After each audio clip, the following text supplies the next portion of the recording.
Hi everyone, I'm Amber. Welcome back to my channel. Today we're going to be doing another book review. I'm so excited. I've been just getting back into reading again and I'm so happy with it.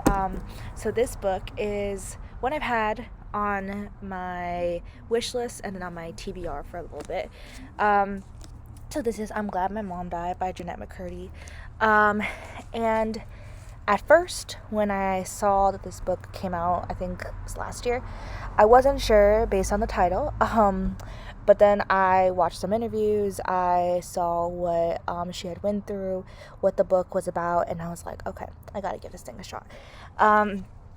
So I thought this book was gonna be kind of like a biography, and I thought it was gonna be like very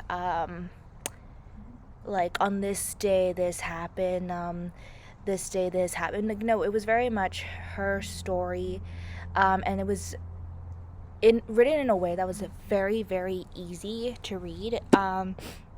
There was some humor, some dark humor, but I think that really helped with the story. And it's so sad that she like endured this. Basically,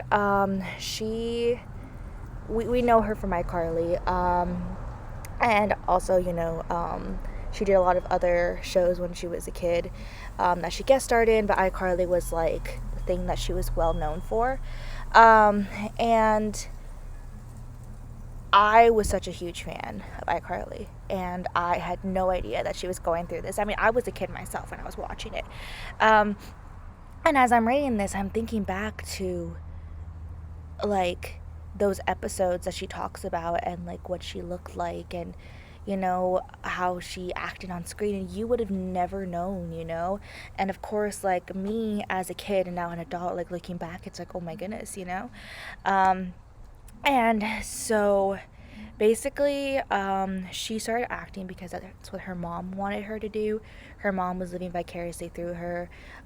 She was like, she talks about the conversation, that it just kind of happened and she said yes to please her mom. And then they ended up doing it, and her mom like fought for her, but like she was really fighting for like what she wanted, her mom, and was not listening to Jennette at all. And Jennette thought that's what she wanted. And then there's like, she's a kid, feeling emotions that she shouldn't have felt at that age, and trying to figure out like what she really wants and if it's correct, or maybe she's overthinking it, or maybe, But I feel like she had such a logical sense of reason in her, at least in her head, in her mind, of like what she was okay with, what she was doing. And it might have been like after like her like writing this as an adult, kind of like, in retrospect, thinking about like, oh, now like I'm looking at it this way, and like this is what it was. But the way she writes, I think her young self, and what she was thinking about and what she was feeling, I think she had a good grasp of what she was feeling, and she knew that she wanted to please her mom, but she just couldn't shake the feeling, and shake that like connection that she had. She just was agreeing with everything, and it became this really toxic relationship.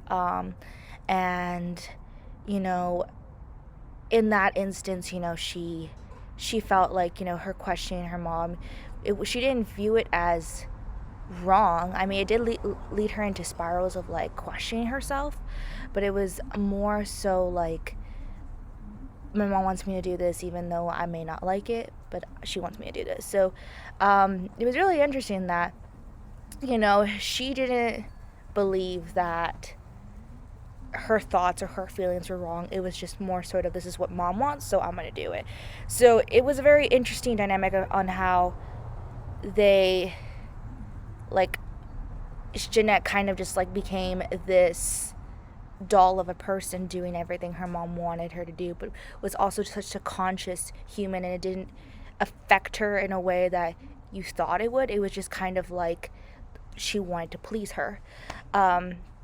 And so there's so many instances in this book where she's just trying to find herself, and she's trying to, especially as she gets older, and she doesn't want to get older.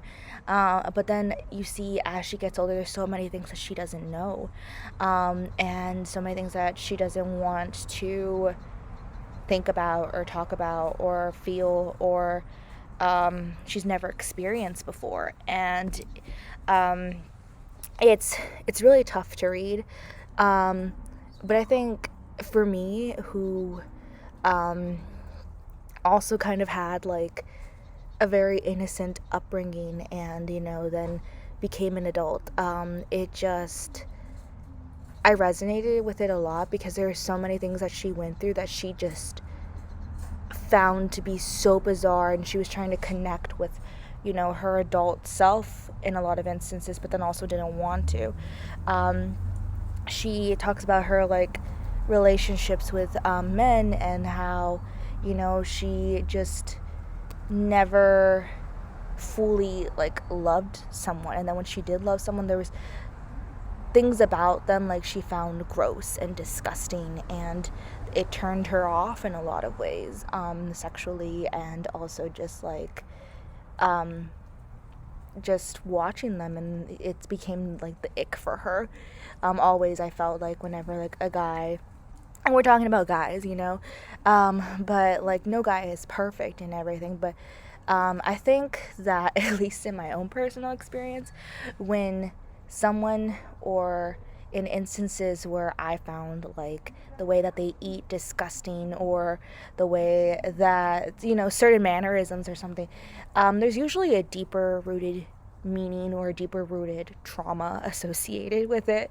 And of course she's like trying to find love in men, and she's clearly attracted to men. I mean, at least thus far. I mean, maybe she's, I don't know, I'm not one to assume, but then she also talks about being violated, feeling very violated by her mother, who's taking her showers and assessing her until like the age of 16, 17, and that might have something psychologically to do with it, and psychologically to do with like her intimacy issues and everything, and then her mom telling her that like men are gross, men are this, men are that, and then that she's also internalizing that. So it's all these different things, and then like it's just like that one thing where it's just like, that's really gross, and then it just kind of keeps spiraling, and you're internalizing all these different things and all these different emotions that you're feeling or making you feel certain types of way, but you can't put the two together because it's all this one messed up thing.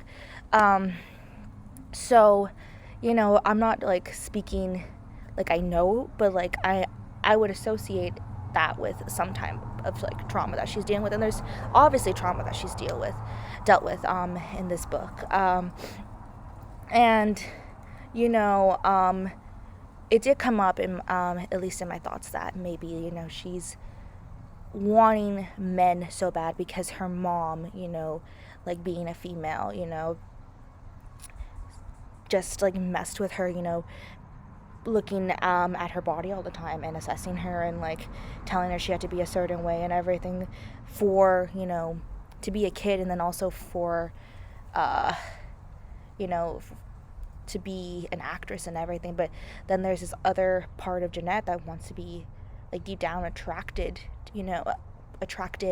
to men and everything. So I might be like looking at it too deeply, but I think that it's definitely something that came up, and with this trauma, there's so many different things that come about, and so many different things that can happen psychologically to an individual, that I wouldn't be surprised if there was still so much more for her to unpack, and I feel like when I watched a lot of the interviews, she was in a very healthy mindset, but she was still very much assessing and figuring things out, but had a firm, at least, grasp of who she was, and how to, if something came to her, or if she experienced like a moment, like how to process it and how to go about it. And she that's why she like praised therapy so much, which is funny because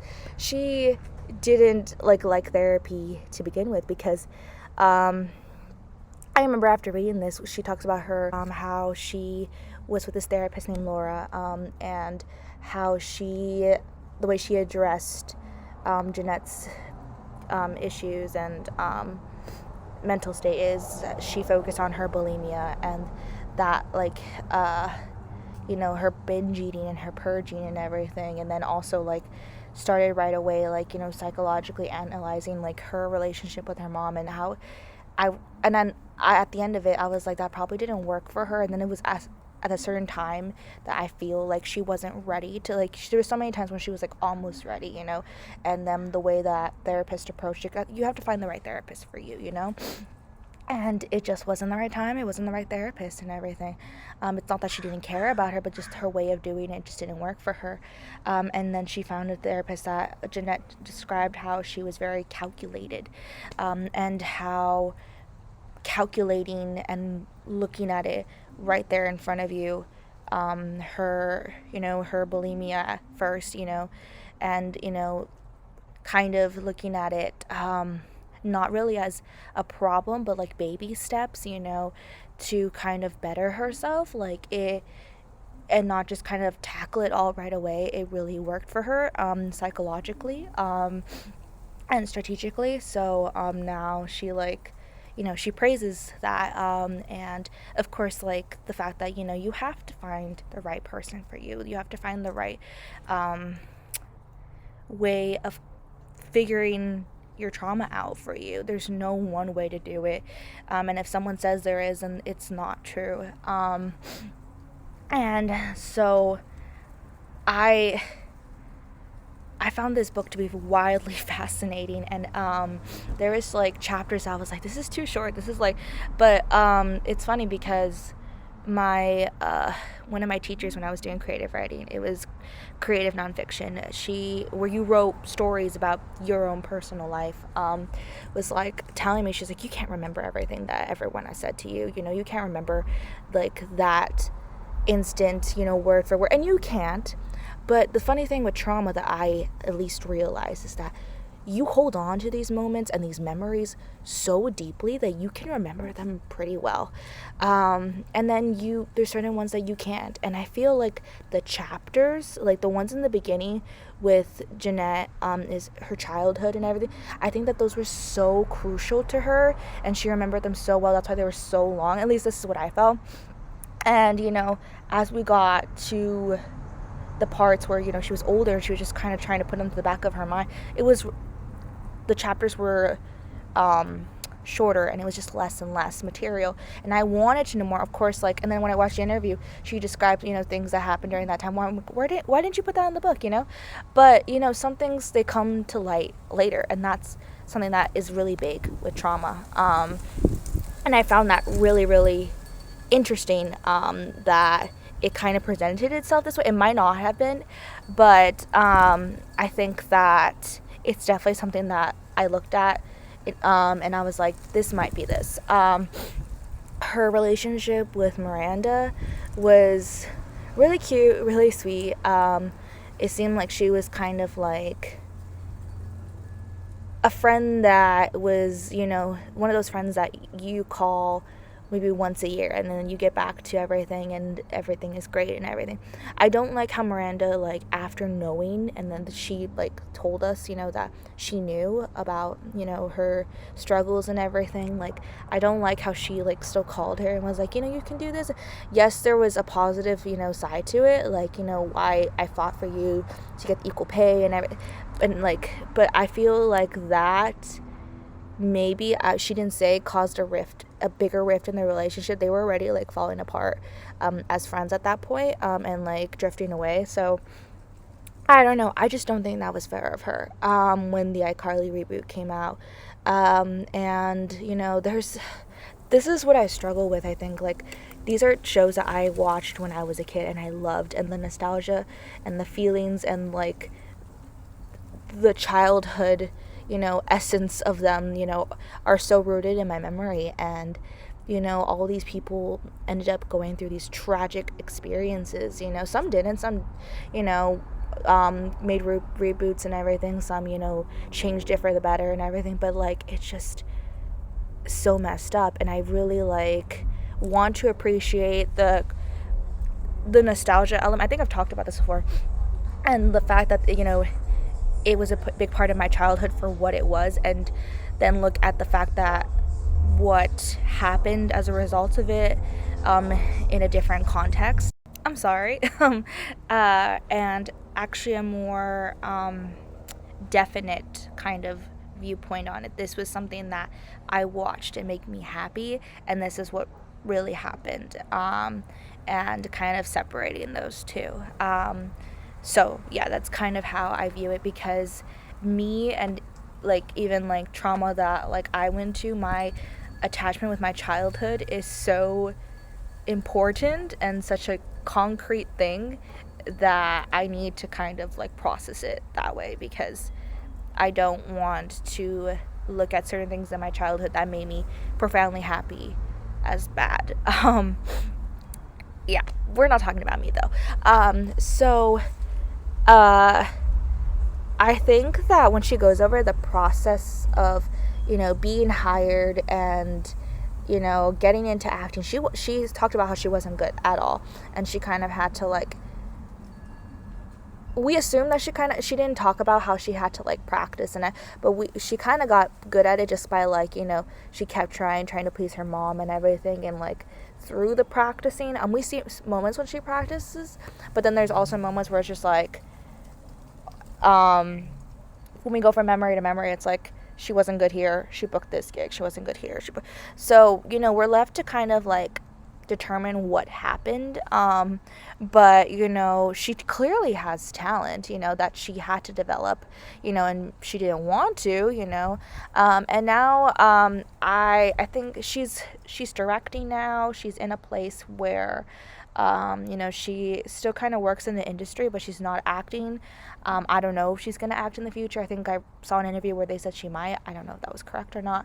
But she's learned to, this was such a big point in her life, and I think part of her did fall in love with certain aspects of it and see the creativity in certain things, but it became such a toxic thing because of her mother, and how she was introduced to it, and she knows a lot about this, so for her to go back to certain aspects of it, good for her, and finding out that this is something that she wants to do in some aspect, but she's learned to kind of separate and like kind of not let certain things get to her, and really create a safe space for her, and I think that's really nice. All this body dysmorphia talk, the anemia, the bulimia, the binge eating, the purging, I just feel so sorry for her.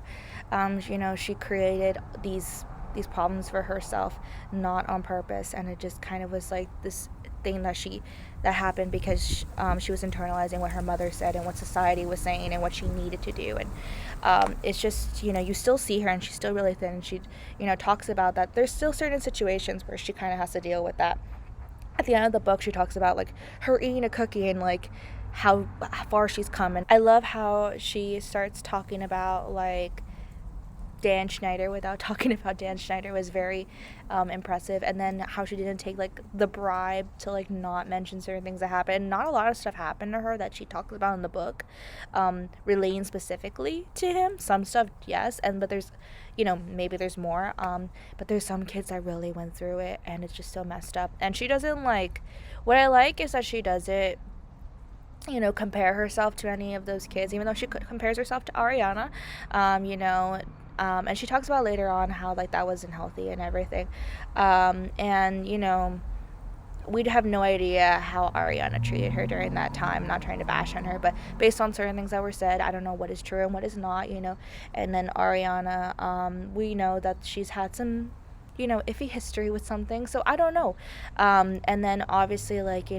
these kids remember what they went through as a kid with these other individuals. I think it's they're kids and they're in this kind of toxic environment because none of this was approached the right way, and there's this thing that like should kids even act nowadays, and how do we approach it the right way if they want to, but now if they like want to apologize in some way for that, or like make amends, or like move on from it. Like, there's still things that were done, to them, and that they did to each other, and it's just this really messed up thing.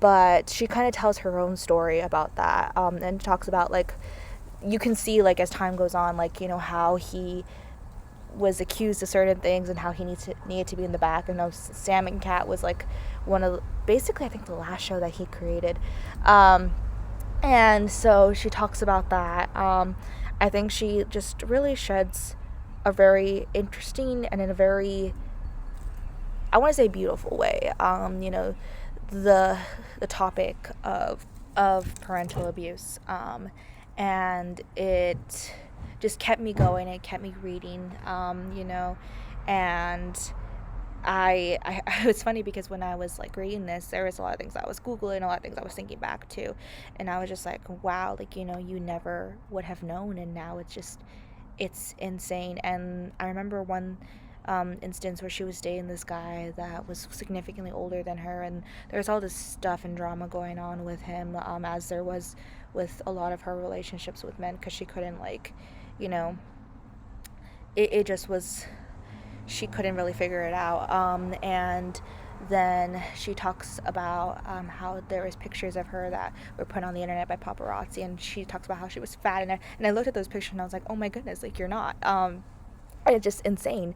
Her relationship with Steven in here, and how he was going through things, and how she had to say goodbye to him even though she loved him so much, how he became so, like, she became dependent on him, and, like, in a lot of ways like her mom, but, like, it was also different and everything. And this was, like, the first man that she really, like, loved, but he was going through his own things, and they had to kind of, like, part because they were both, like, not doing well, and, like, depending on one another, and it just was not healthy. I think it was just so sad. And how her mom, she kept switching from agent to agent. It was just like she never had this, like,